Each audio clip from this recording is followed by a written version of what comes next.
welcome everybody to our session today on the exteriorization stage of the consciousness during the projection of consciousness. And the session today is being presented by Ardina Oprea and Patricia Barbosa. So Ardina comes to us from Bucharest, Romania. She has a background in languages, which she's been using very actively in her volunteering in Conscientiology, translating books from both English and Portuguese into Romanian. She has come to know Conscientiology in 2016, and since then she's been she's published the Existential Program Manual, Our Evolution, and Zephryus are currently under work. And she's been a volunteer with ISIC since 2021 and a Penta practitioner from November 2020. And before or outside of Conscientiology, Ardina has a background in the aviation industry with the Romanian national carrier. And Patricia comes to us from Iguazu Falls in Brazil. She works in medical physics and international education and has a master's and doctor's degrees in nuclear engineering, specialized in applied physics in medicine. She's been a researcher of Conscientiology and Projectiology since 2008, an instructor since 2009, and a Penta practitioner since 2014. And she's also a verbotographer. So Ardina and Patricia, thank you very much for running this session today, and take it away.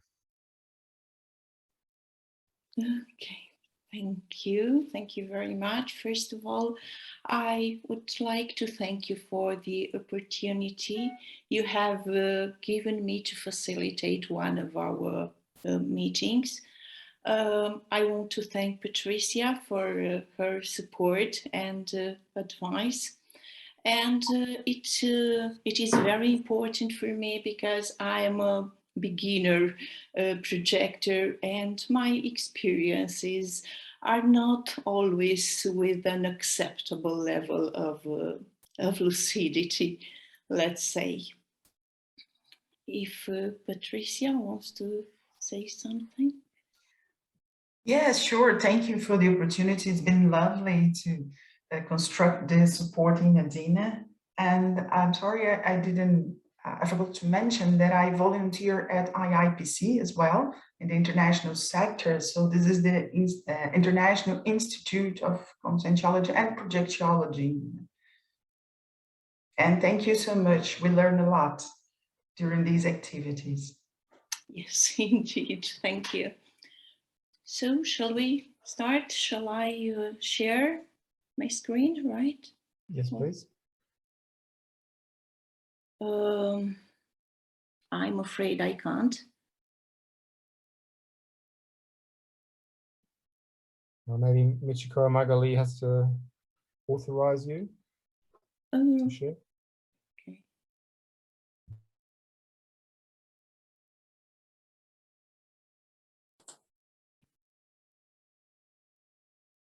Is the share screen button in the middle at the bottom? Yeah, try yeah. for you? Okay, it's okay now. Great. Oops. Presentation mode. Is it okay now? Can you see my screen? Yep. Yes. Yep. Yeah. Okay. Okay.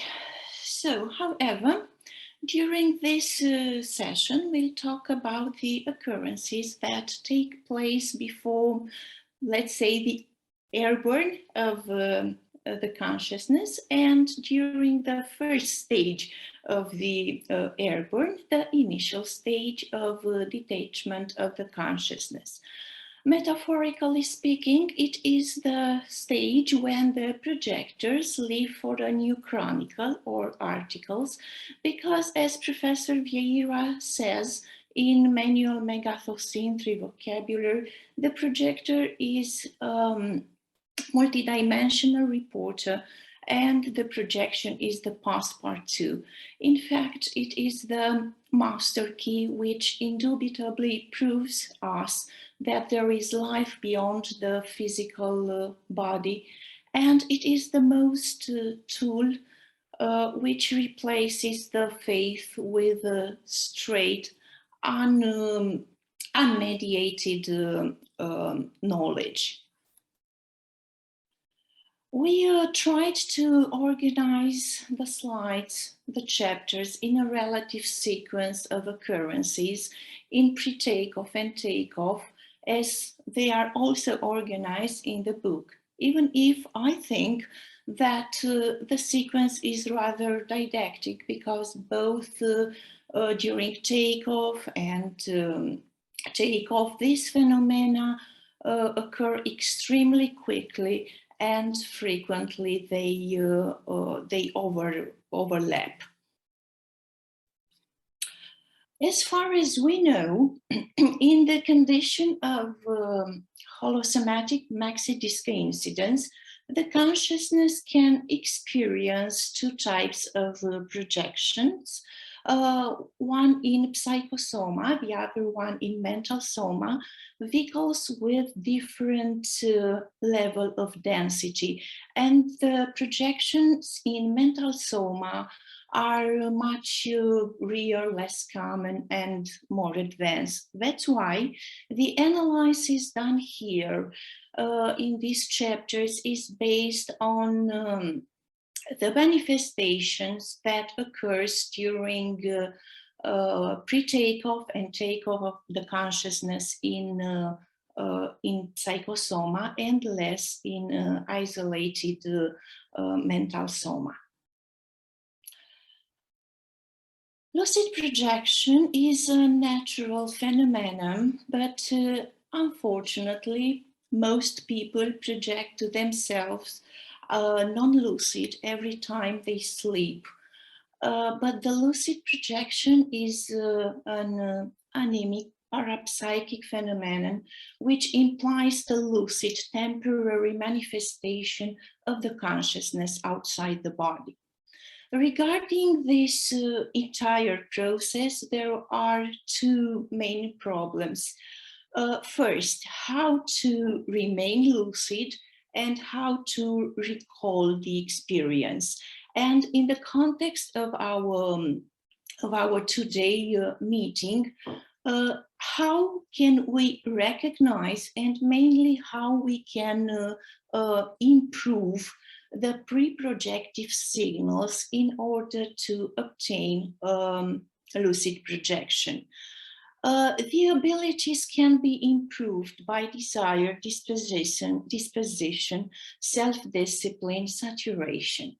I was very helped by mental saturation and discipline.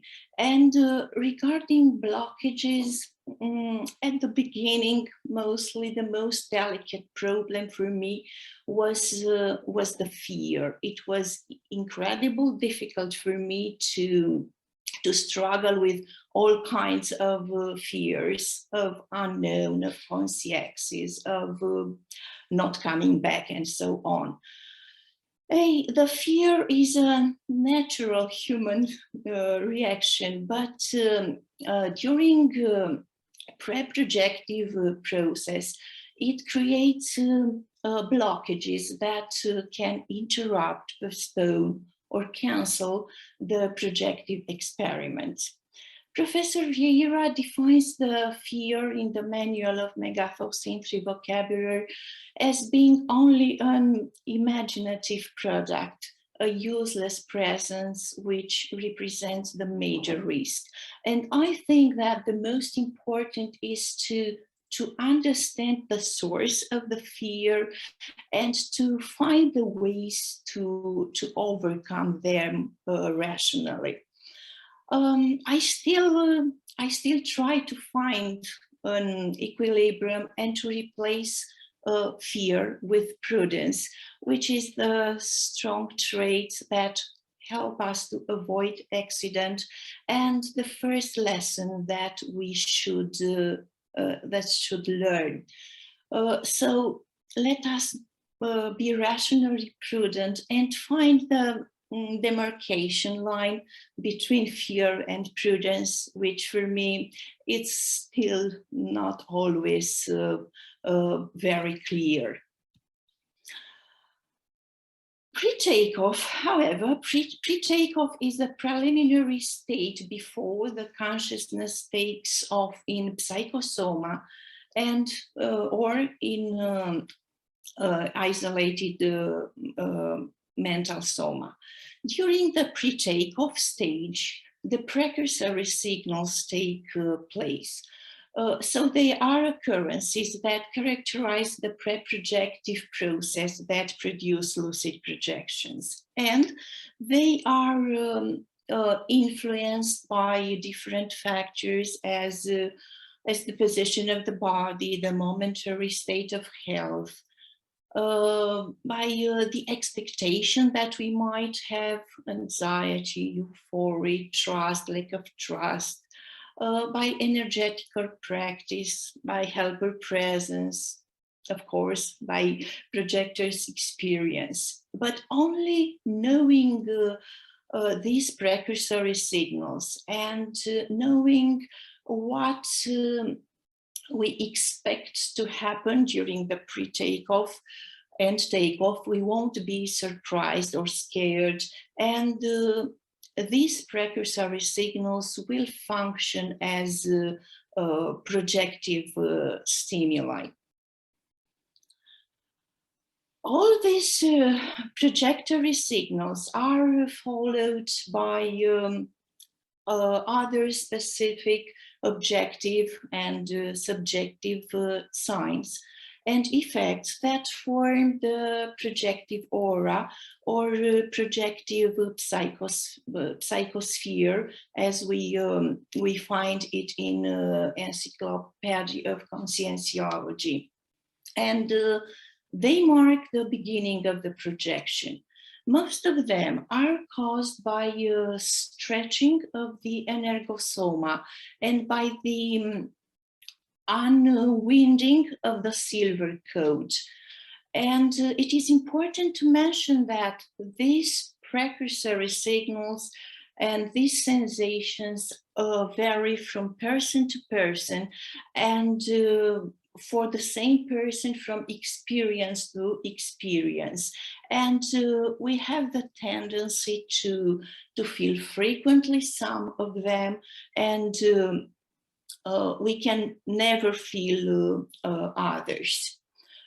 The helper is very important in the entire projective process, in the development of the related phenomena, and in the improvement of the projector abilities. And once becomes more experienced, the projector manages to identify and characterize better all the aspects of their projective aura. And as is stated in the verbiage with the same name according to the projector's experience, the projective psychosphere can be occasional of the beginner projector and regular of the veteran one. The projective psychosphere regularly lasts a couple of minutes, but in certain cases related to the evolutive moment of the conscient, it can last up to 2 hours. For me, one special occurrence is the perception of different smells that bring me into a certain circumstance, into a certain moment of my life. And many times it leads me to a retrocognitive experience, or to or to a meeting with a member of my family who already is conscious. Physical torpidity is the temporary absence of the sensitivity of the entire body or only of parts of the body, mostly the legs and arms, and it is the very signal of this coincidence. So partial or complete exteriorization provokes immediately the physical torpidity. And we refer here at the torpidity obtained by the strong will, desire, and intention of the conscient who wants to project. But there is also types of torpidity obtained by the parapsychism in case of the fakirs or of sensitive peoples in hypnotic trances, in case of anesthesia, or induced by drugs. Balloonment is the condition of expansion of energies that we perceive as if we were a balloon that is being inflated. This sensation has an extra-physical origin deriving from hollow chakra, and it can appear during the vibrational state or as an effect of the vibrational state. The sensation of being inflated, the balloonment, can affect parts of the body, mainly cheeks, or entire body.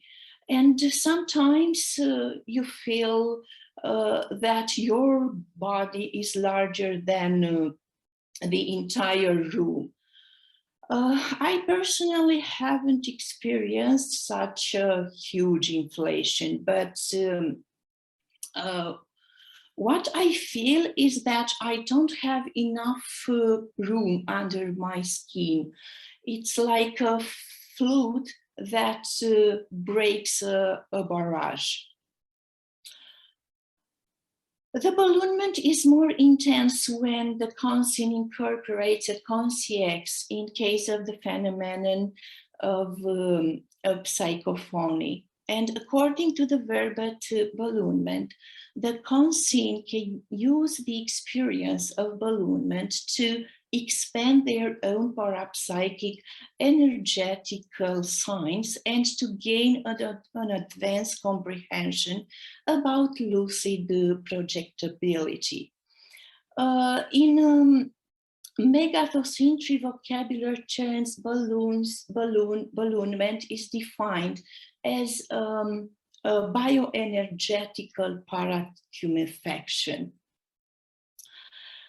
Vibrational state is my favorite one, and I used to call it universal panacea, the best solution for any physical or extra-physical stuff.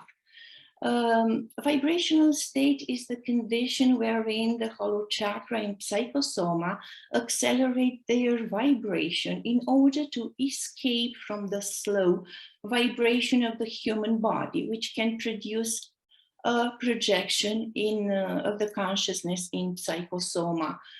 Vibrational state being one of the most important projection techniques proposed by Projectiology. The energies and vibration are two different realities, and between them a cause-effect relation exists. The energies being those which generate the vibratory sensation.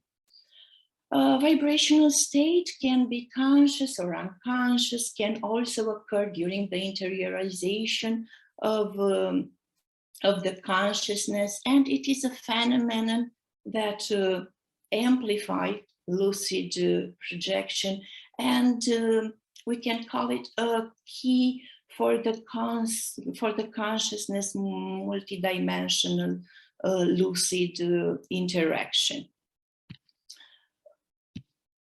Hypnagogy as an altered state of consciousness. It is an introductory stage to the natural sleep, characterized by oniric images, visual hallucination, which are result of imagination. It is a transition from consciousness to unconsciousness, and from coincidence to discoincidence. Hypnagogy seems to be the result of the struggle between the brain, which needs rest because feels tired, and the mind, which continue to thoughtonize. The images occurring this stage are extremely difficult to be recalled if they are not registered immediately. We find hypnagogy among the 11 interconnected consciential conditions or state of consciousness as a common point from where two ways open, one to the regular sleep, to dream, to the lack of lucidity, and to an unaware projection, and the other one to the lucid projection. So, as a state from which inter and multidimensional anemic parapsychic consciential paraphenomenon paraperception can develop. So traveling clairvoyance, lucid projection, physical bilocation, and it is important to distinguish and not to confuse hypnagogy with other parapsychic occurrences. Transitional state appears for a few tenths of seconds up to a few minutes between the beginning of the takeoff and the complete exteriorization of the psychosoma, when the projector perceives themselves alternatively with incredible speed in soma and in para or in psychosoma, or apparently the consciousness resides in two vehicles, one intraphysical and the other one extraphysical. And it is a stage characterized by fluctuation of lucidity. But this lack of lucidity can be overcome by discipline, working with energy, vibrational state, and so on. Double awareness is one of the manifestations that can occur during this transitional state. And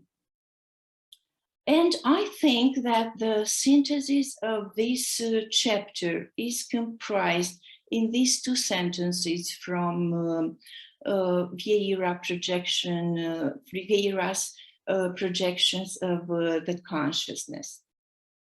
I felt the transition state of the double consciousness seeming to be partly in the soma and partly in the psychosoma, having some lucidity in both conditions simultaneously, predominating first in one place and then in the other, according to the location of the mental focus. In fact, the consciousness never divides itself. However, once perception seems to be double or in two places at once. However, as far as we know, the consciousness doesn't divide, although expands beyond limits unknown yet. It seems to exist in only one vehicle of manifestation, and the apparent dichotomy is the result of the incredible speed of the moving of the consciousness from one vehicle to another.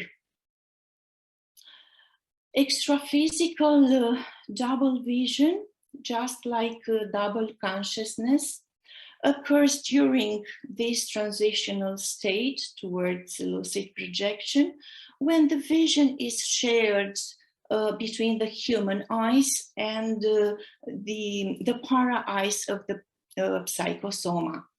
Undoubtedly, when projected, the consciousness, the conscien, uses parasenses of psychosoma and all its superior attributes like infrared vision, 360, 100 vision, microscopic, telescopic vision, and so on. Extraphysical double vision should not be confused with clairvoyance. Clairvoyance being only one element, so extraphysical double vision is physical vision plus clairvoyance. And other double sensations that can occur during this stage are double audition, double touch, double motricity, double sensitivity. The parapsycholepsy follows immediately after the double awareness, and it is a gap of lucidity which can last few seconds or minutes from the moment when the discoincidence begins till the complete exteriorization of the psychosoma. And it seems to be caused by the interference in the positive and negative polarity of the brain. And it is the most difficult stage in terms of lucidity, because it occurs in the moment when the consciousness leaves the human brain for the para-brain of the psychosoma. But this is only a way of speaking, because if we think that total unconsciousness doesn't exist and that subconsciousness never sleeps, then we can approach parapsycholepsy in terms of a very difficult recall.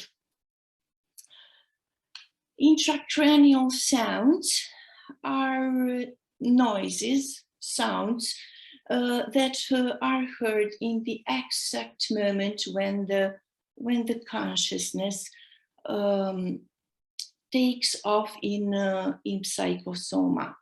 They are the result of the disconnection which affect the entire body, but mainly the head, and of the unwinding of the silver cord, which turns gradually from being a layer to a cord. They are difficult to be exactly defined. They don't have exterior origin. And even if they sometimes are pretty intense, they shouldn't be scaring. I perceive these intracranial sounds as very similar to the sounds made by an MRI. Okay, and okay, we'll talk about the questions that we proposed after Patricia's presentation. Yes, so a lot of interesting information. So I would propose right now, Adina, if you could share the questions, I would propose right. Okay. Yeah? Sure. But let me try to explain. We have until 9 a.m. to start the debate, right? Okay, so let me propose something. These are very theoretical and sometimes even dense information. A lot of definitions and parapsychic signals that Adina explained beautifully. But the difference between all the branches of knowledge in conscientiology is basically self-research, you know. So I think that would be very interesting from this point that we start asking some questions. So I will invite everybody to make like a quickly activity right now. So please grab a piece of paper and let's try to concentrate. Let's try to connect with the extra physical helpers and connect with everybody right now. And let's ask these questions, you know, and I'm going to place some other questions. So let's start with these. What are the precursory signals that you experienced at the beginning of your lucid projection? If you want, we can show the list and try to not only list them, but try to write a few words when that occurred, how that occurred, and what situation, what was going on, does it impacted you or not? So what are these precursory signals? And if necessary, just ask her that Adina could show the slides with all the signals, okay? We'll give you a few minutes to do that. I'm gonna give you just one more minute. Most of them already finished, right? Most of you. Okay, so probably you have a list there with some situations, right?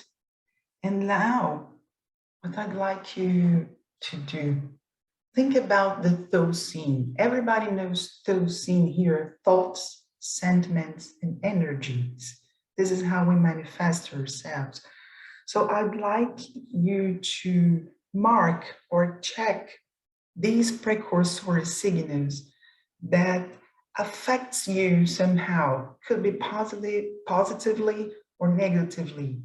But how something affects me, changes your energetic pattern, or change your emotion. So please mark the most intense one. Highlight which signals are the most intense one for you, if you haven't done that yet.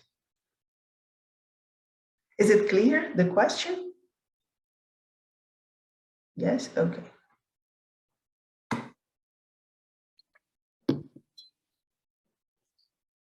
Okay. Now I'd like you to check which are the most frequent ones that occurs frequently, that repeats a lot. Could you just check if you haven't written this information? Okay, people. And maybe one last question, and then I'd like to hear you. I don't know, Magali, if we're going to split in some separate rooms, right? But I think it is kind of a warm-up to our debate. And here's the interesting question. What do you do when you are experiencing these signals? What are your reactions? What do you do? Nothing. Fall asleep, wake, get paralyzed in fear, wish deeply that it will stop, or get excited that something is going on. What do you do when these signals happen? That if possible, try to establish your reaction to each of these signals, okay? Is it clear, the question? Okay, so what do you do when you face each of these signals? Okay, everybody finished? Okay, here now it is the real last question. Trying to remember, that's a hard one. What was the outcome? When you experienced that, you had a reaction, you had a perception. What was the outcome? Did you get a lucid projection or not? For each time that you experienced those signals. Then I will explain a little bit why we're doing this. What was the outcome? Try to remember. I got lucid, yeah. It led me to lucid projection, or no, the experience was aborted, or simply I don't remember. I enter in a this blackout. What was the outcome? Try to remember for each of these signals, for each time that you experienced these signals, what happened after that? And if you went to a lucid projection, which type? What was the lucid projection? In brief words, you don't need to describe the projection, just I remembered, I not, it was existential or not. What was the outcome? Okay, everybody finished? No, some are still writing. No, you can finish, conclude it. Okay. Okay, so here's the thing. This very brief activity, the intention is to organize ourselves and organize the way that we write and we face and we deal with lucid projection and the precursory signs. So maybe if you apply this small technique from this point on, during the techniques that we are applying, maybe the intention is to help you to get some, how can I say that? Not really meaning, but organize better your experiences. And when we do it, this type of exercises, the tendency is to increase our lucidity relative to the phenomenon, to increase our awareness of what is going on. And when we're in this expanded and more lucid state, the helpers have more tools to approach and to inspire and to establish dialogues with us. I mean, technical dialogues, because we're understanding better what's going on with each sign, what is going on, what are the repercussions with us, and the helpers can act even more technically when we are a little bit more aware and facing in ourselves in a more technical way. Does it make sense to you?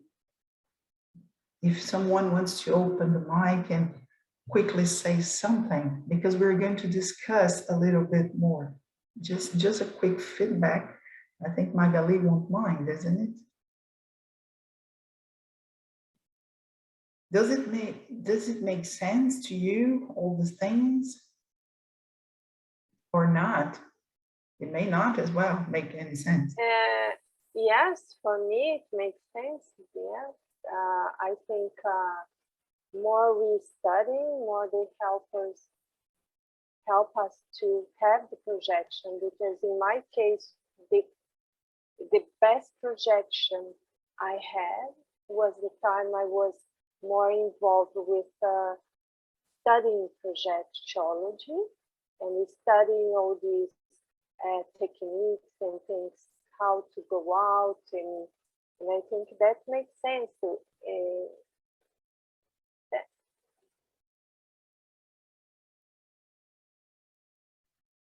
Oh, great. Okay, I think we had a nice material. You reflected a lot. Thank you for joining the activity. It's a short dive into our reality. And yes, I don't know, we are ready to discuss it. Now we have a lot of material to discuss. That would be very interesting if in the separate rooms we could talk about the experiences and the parapsychic signals and share. Because when we share, then we really help each other.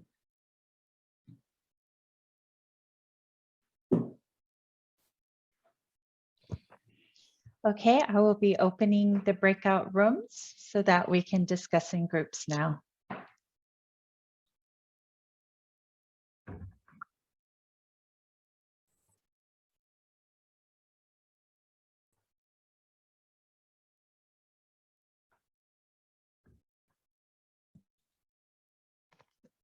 Welcome back, everyone. So, Patricia, Adina, I'll hand it back over to you.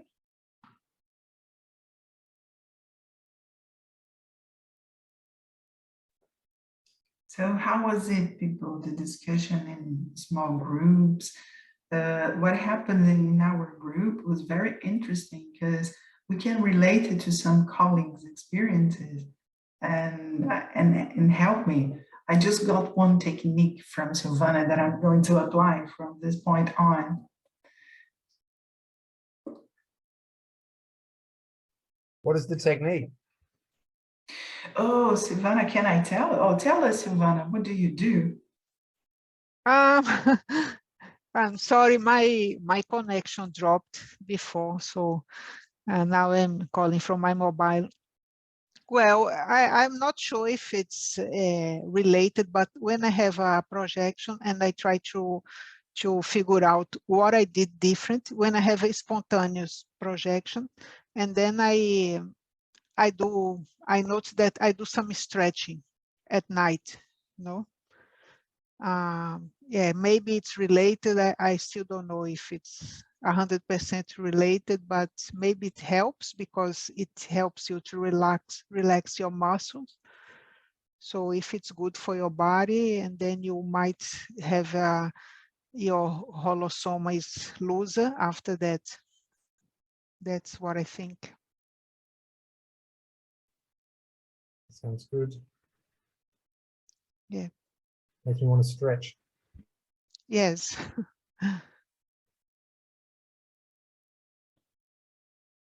Simple as that, you know, sometimes there are simple things that you never think they are connected.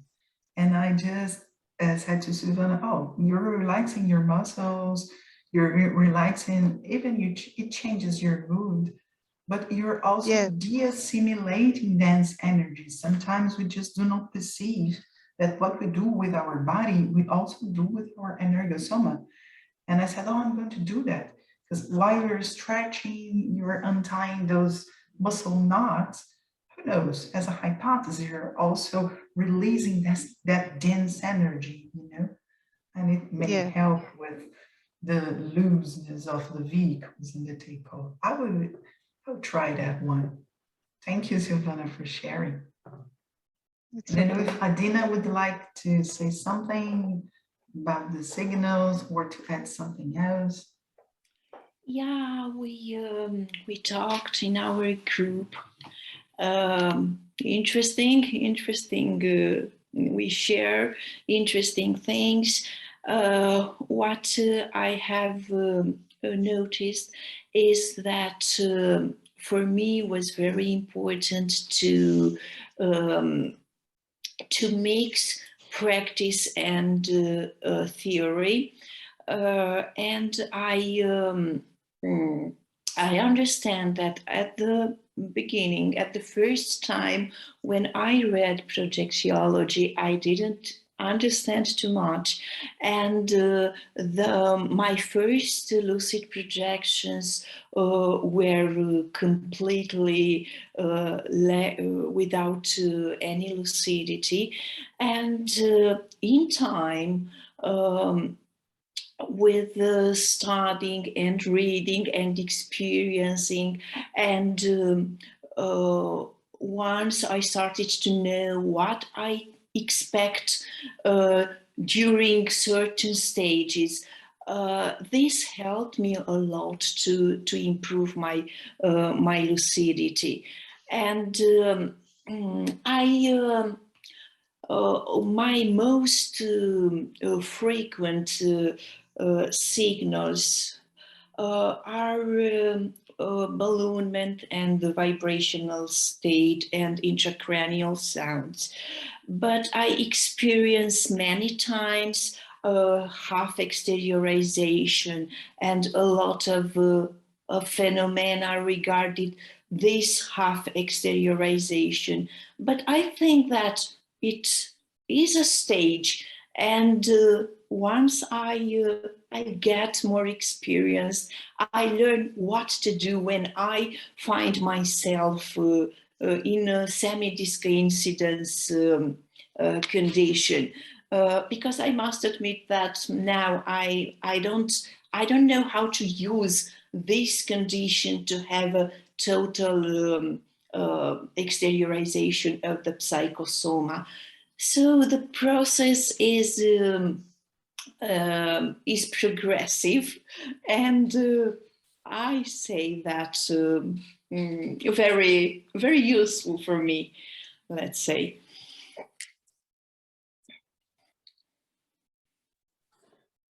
There's one thing I'm just remembering now that maybe it's of use. It's you know, the idea of a projection of continuous consciousness, where, you know, you lie down, you don't lose lucidity, you go out of the body and you come back.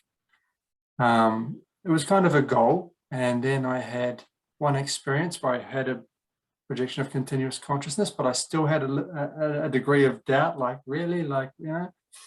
Then I had another one, and shortly after, and a lot of sensations, a lot of signals, a lot of the process.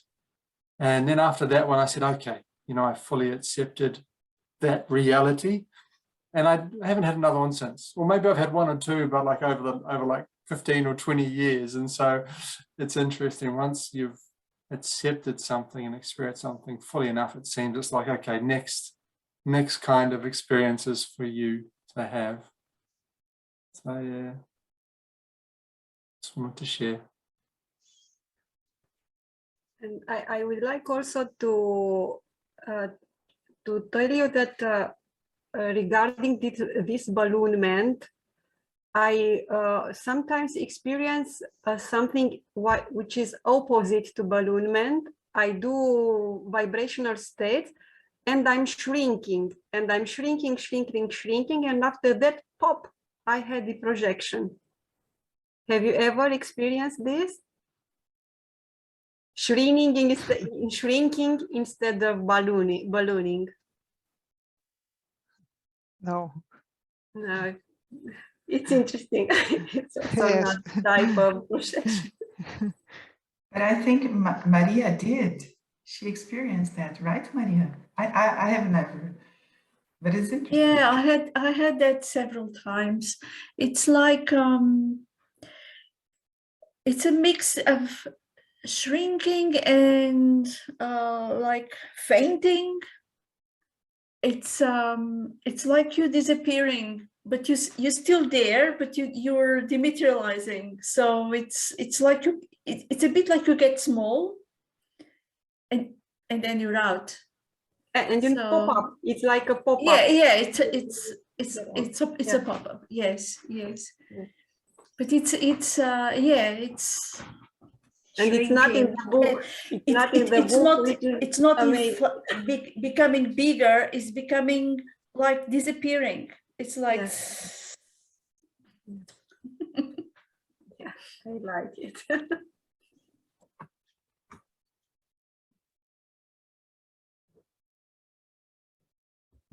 makes me think of Alice in Wonderland with the getting bigger, getting smaller. For me too. Yes, yes, yes.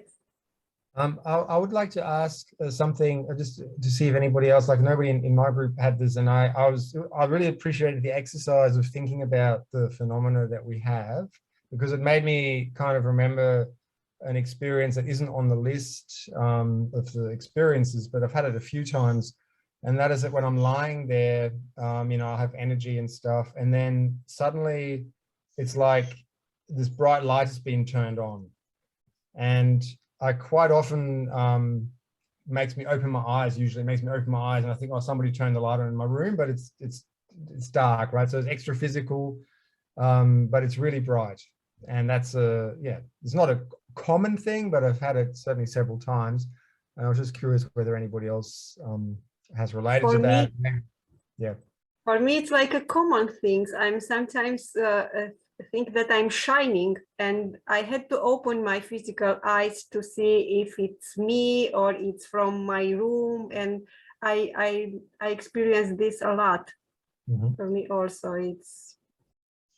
I don't know if it's precursory signal or it's already the projection. I don't know until we will see. But I had, and in different colors sometimes. I don't know what colors you perceive, but it's different like energies. Bright white, sort of only like bright white. Bright light, yeah. Yeah, yeah.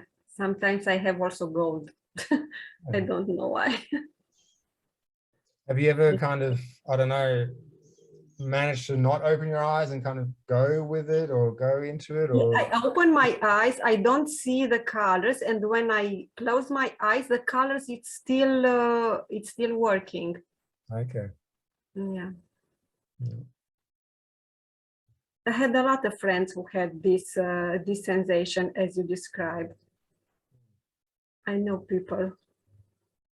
You're not the only one. We are not the only one. So it's a good discussion. We have more 3 minutes before we start to talk about the technique, other things. Is anyone else wants to talk or share something? I wonder if these lights could be connected with the luminosity of the psychosoma, could be kind of trace of light. I think that it is a chapter in the book, because if it happens during after the complete exteriorization, could be an explanation. I don't know. What do you think? But I would relate it with the intracranial sounds. That is also this separation of the human body maybe creates this type of I don't know. It's another hypothesis here. Yeah, it's a good question. I mean, I suppose I just sort of, it made me think of the light at the end of the tunnel of the near-death experience, right? That people talk about, this bright light. It's some kind of extra physical dimensional luminosity, maybe, but I've never stayed, I don't know. I've never seen anything other than the light, so I'm not quite sure where it's coming from or what it's causing it. It's a good aspect to research, right? So try to see look at your psychosoma and try to establish if it's the luminosity of your own psychosoma and that trace of light, or something that is external. A good topic to research. Yeah. Really good. So, thank you, Patricia and Adina. Was really good, this presentation. We thank you a lot. And I will present here the technique for the month, but I would like to ask everyone to, I put the link of the survey the survey we do each month. So please, if you can answer, even if you have participated only this time, you can just answer it, because we do once a month, each meeting, okay?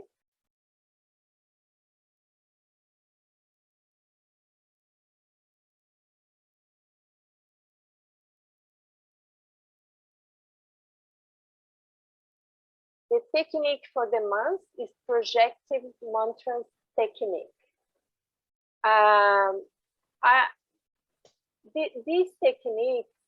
This technique is a technique that you use a mantra because it's a sound. So you talk, you say a mantra and repeatedly.